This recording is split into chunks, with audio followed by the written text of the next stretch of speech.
천국에서 큰 자일까? 라고 묻는 자들을 향해서 예수님이 말씀하십니다. 천국은 큰 자, 작은 자를 따라서 일단 가야 되는데 일단 가는 사람은 어떤 사람이다? 어린아이와 같은 사람이다. 저는 개인적으로 어린아이들을 많이 대해본 적이 있습니다. 그런데 생각해보면 좀 여러 글 가운데 내가 동의하지 않는 글이 하나 있는데 방정환 씨가 썼나? 어린이 예찬이라고 하는, 지금 내 기억이 중학교 한 1학년 때 2학년 때 국어책에 나왔던 것 같아요. 그때 어린이들에 대한 글을 썼는데 정말 그런 찬사가 없는 거예요.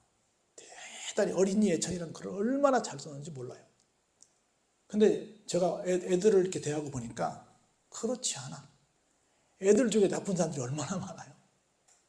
나는 당장 없애야 될 법 중에 하나가 뭐냐면 소년법 없애야 된다고 생각해요. 소년법. 애들이 뭐라 그래요? 나는 소년이기 때문에, 나는 아직 성인이 아니기 때문에 나는 죄를 지어봤자 벌 안 받아. 그거 알고 막 오히려 나쁜 짓 하는 애들이 얼마나 많아요. 그거 생각하면 이 말씀 맞지 않아. 절대 맞지 않아요. 그럼 뭘까? 저는 이렇게 봅니다. 어린 나이와 같다는 건 뭐냐면 나의 한계를 느끼는 사람이다.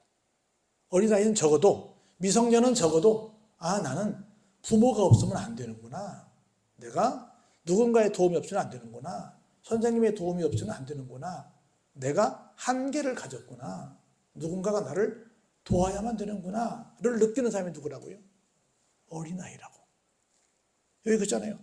그러므로 누구든지 이 어린아이와 같이 자기를 낮추는 사람이 천국에서 큰 자다. 낮추는 사람. 낮춘다는 건 뭐예요? 다른 건 아니죠. 우리 인간의 가장 큰 궁극적인 숙제, 목적은 뭐예요? 천국 가는 거죠. 천국 가는 건 뭘 통해서 갈 수 있어요? 믿음을 통해서 갈 수 있는데 전제 조건이 뭐예요? 내가 회개하는 거죠.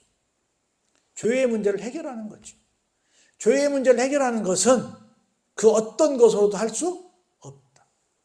그리고 좀 어려운 말로 자력 구원이라는 말이 있고 타력 구원이라는 말이 있어요. 스스로의 힘으로 구원할 수 있다. 타인의 힘으로 구원할 수 있다. 그런데 우리는 절대로 자력 구원이 될 수 없다. 전적으로 타력 구원만 가능하다라고 하는 것을 인정하는 사람, 그게 누구라고요? 어린아이와 같은 사람이라는 거예요. 저는 그 말을 굉장히 믿는데 어른들이 살면서 그런 말씀을 하세요. 세상을 살아가면서 할수록 더 세상이 무섭더라. 세상에 사는데 어떻게 무서워? 더 힘이 나고 더 용기가 나고 살만해야지. 어떻게 더 갈수록 무섭다라고 말하는 거죠. 그건 내가 연약하다는 걸 갈수록 느낀다는 거지. 단순히 체력이 떨어져서가 아니라 정말 사람이라는 게 아무것도 아니더라는 걸 깨닫게 된다는 거죠. 두 번째 이렇게 말씀하십니다. 누구든지 내 이름으로, 예수님 이름이에요. 이런 어린아이 하나를 영접하면 누구를 영접하는 것이다? 예수님을 영접하는 것이다 라고 하는 겁니다. 그러니까 난 예수님 영접했어. 그래서 구원 백성이야 라고 말하는데 예수님을 영접했다고 한다면 어떤 사람이다? 정말 자력으로 뭔가 해볼 수 없는 연약한 지체를 영접하는 사람이다. 그 사람을 가리켜서 예수님을 영접했다고 말할 수 있다라고 하는 겁니다. 그러면서 볼까요? 누구든지 나를 믿는 이 작은 자 중 하나를 어떻게 하면? 실족하게 하면 차라리 연자 맷돌이 그 목에 걸달려서 깊은 바다에 빠뜨려지는 것이 더 낫다라고 말씀합니다.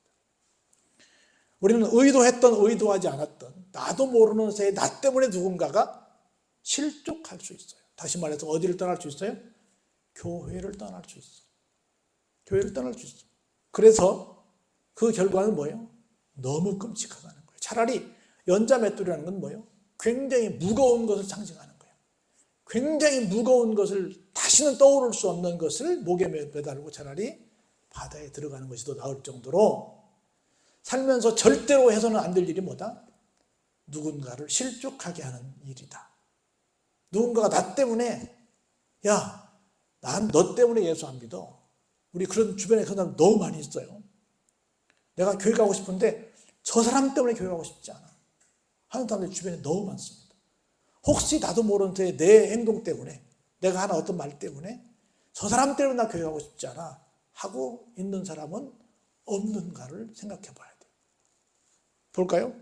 실족하게 하는 일들이 있음으로 말미암아 세상에 뭐가 미쳐요? 화가 미치죠. 실족하게 하는 일이 없을 수는 없어요. 왜? 나도 모르는 새에 괜히 오해해가지고 실수했다 그러니까. 아까 누가 내가 밥을 먹다가 못 먹어서 물 마르러 갔어. 그냥 남길 수는 없고 그걸 그냥 후루룩 먹으려고 그랬더니 어떤 사람은 내가 밥을 더 떠러 갔대. 나는 밥을 못 먹어서 버릴 수 없어서 물을 말러 갔는데 누구는 내가 밥을 더 퍼러 갔대. 근데 누구라고 절대 말을 못해요. 네, 그렇대. 왜? 나는 100% 나는 밥을 못 먹고 남기려고 그랬거든요. 근데 더 먹었대 나한테. 이게 뭐예요? 오해지. 그렇죠? 오해지. 근데 나빠서 오해겠어요? 당연히 저쪽으로 갔으면 밥 더 먹으라고 생각했겠지. 설마 물 마를 거라고 생각했겠냐고. 설마 수돗물을 먹으려고 마를 거라고 생각했겠냐고요. 절대 생각 안 해서 하는 거지. 근데 할 수 없어. 근데 사실이야. 나 수돗물 먹으러 갔어. 사실이라고 이게. 나도 모르는 새에 누군가는 뭐예요? 내가 의도하지 않았는데 실족할 수 있다는 거지. 근데 적어도 뭐는 하지 말자.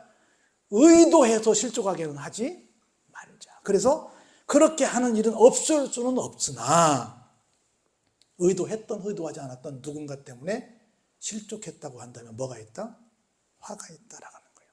그러면서 무서운 말씀을 해요. 이렇게 하라는 건 안 해요. 이 정도로 중요하다 그 말입니다. 만일 내 손이나 내 발이 너를 범죄하게 하거든 차라리 찍어버리라. 차라리 장애인이나 다리를 저는 자로 영생에 들어가는 것이 두 손 두 발 가지고 영원한 지옥에 들어가는 것보다는 낫다. 똑같이 말합니다. 만일 내 눈이 너를 범죄하게 하거든 빼어내버리라. 차라리 한 눈으로 어디 가는 것이 영생에 들어가는 것이 두 눈을 가지고 어디 가는 것보다 지옥불에 들어가는 것보다는 낫다. 그렇다고 직접 막 손을 찢고 발을 찢고 눈을 뽑으라는 건 아닙니다. 그 정도로 뭐가 중요하다? 천국이 중요하다는 얘기를 하는 겁니다.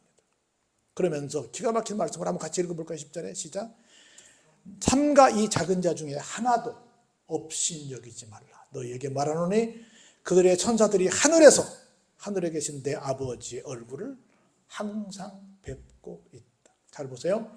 하늘에서 어떤 그림이 펼쳐지고 있냐면 항상 천사들이 하나님의 얼굴을 보고 있대요. 무슨 말일까? 지난번에 얘기했죠. 우리 모두에게는 우리를 돕는 수호천사가 있어요.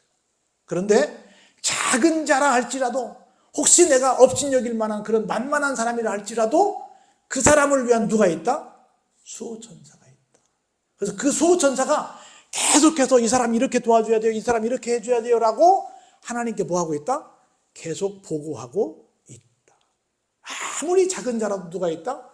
수호천사가 있다. 그런 거로 그렇게 하나님께서 소중히 여기는 사람인 거로 어떻게 해라? 절대로 함부로 대하지 마라. 업신여기지 마라. 그렇게 말씀을 하고 있는 겁니다. 어떤 나이 많은 전사님께서 기독교 서점을 갔어요. 그래서 주문 이 전도지를 사는데 이날따라 많이 샀습니다. 그러면서 이런 말을 했어요. 내가 평생 동안 전도지를 사서 열심히 나누고 나눴는데 이게 아마 마지막이 될지 모르겠어요. 내가 더 이상 기력이 딸려서 더 이상 이 전도지를 가지고 길거리에 가서 사람들에게 나눌 수 있는 힘이 없어서 어떻게 될지 모르겠습니다.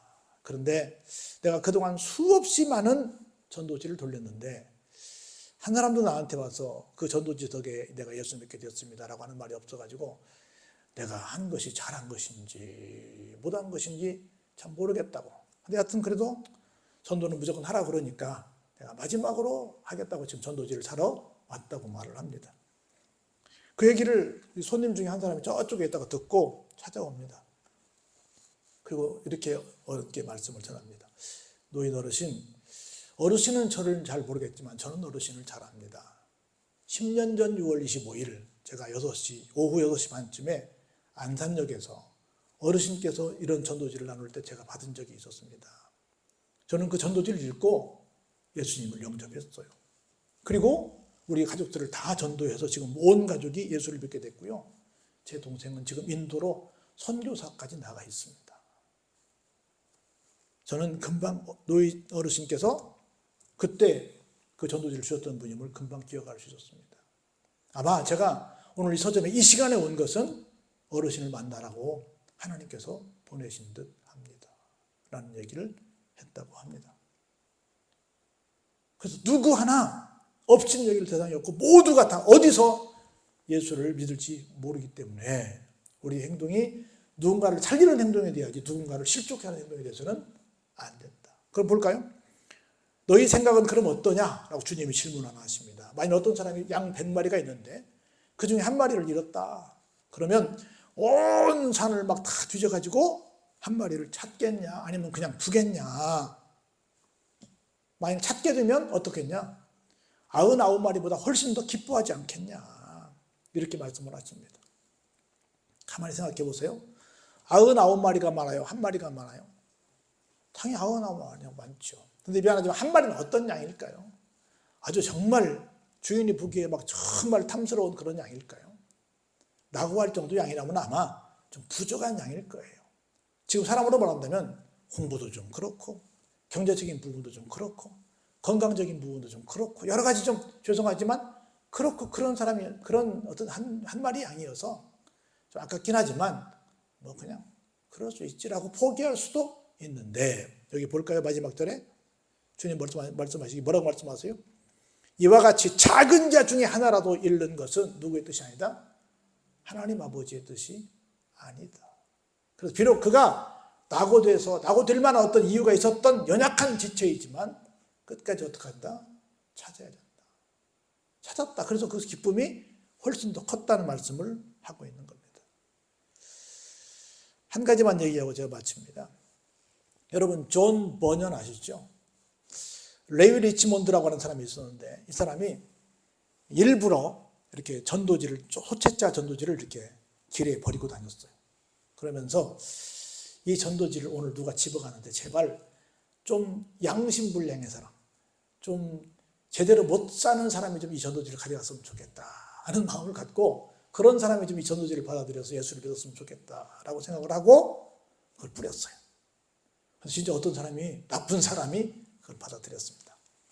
그리고 그걸 가지고 어떻게 하다가 감옥에 들어갔는데 감옥에 들어가면서 뭐 심심하니까 뭘 좀 볼까 하고 다른 건 다 놓고 가면 이 전도지를 들고 갔네. 그래가지고 그 전도지를 보고 할 일이 없으니까 보고 또 봤어요. 그러다 거기서 회심을 했어요. 회개를 했습니다. 그리고 그가 예수쟁이가 됐습니다. 그러고 난 다음에 그 사람이 철로 역정을 쓴 존 버년이라는 위대한 사람이 된 겁니다. 우리 생각할 때는 그냥 뭐 아이고 누가 보겠어 하지만 아니라는 거라. 그 아주 소수랄도 심지어 나쁜 사람이라도 하나님께서 절대로 실족하는 것을 절대로 잃어버리는 것을 원치 않았기 때문에 어떻게 하면 이 사람을 살릴까라고 생각하고 그 구령을 위해서 내가 뭔가를 하게 되면 내가 상상도 못한 기가 막힌 일이 내 전도의 열매로 맺혀지게 될 거라는 겁니다. 오늘 두 가지 얘기하는 거예요. 하나는 뭐다? 천국에 가자. 그러려면 뭐 하자? 나의 한계를 느끼자. 두 번째, 어떤 사람도 없이 여기지 말자. 정말 소중히 여기자. 왜? 모두에게 하나님께서 추호 천사를 붙여서 지켜줄 정도로 그 모든 사람을 다 소중히 여기니까. 우리도 그렇게 살고, 그래서 어떤 모든 사람이라도 혹시 누가 어떤 사람이 받을지 모르지만 모든 사람은 어떤 사람이다? 소중한 사람이다라고 생각하고 전도하자. 그게 하나님의 뜻이다. 할렐루야. 그렇게 사는 사람의 천국도 갈 것이며 천국에서 큰 자가 될 것이다 라고 하는 겁니다. 이런 믿음의 삶을 살아가시는 여러분 다 되시기를 주의 이름으로 축원합니다.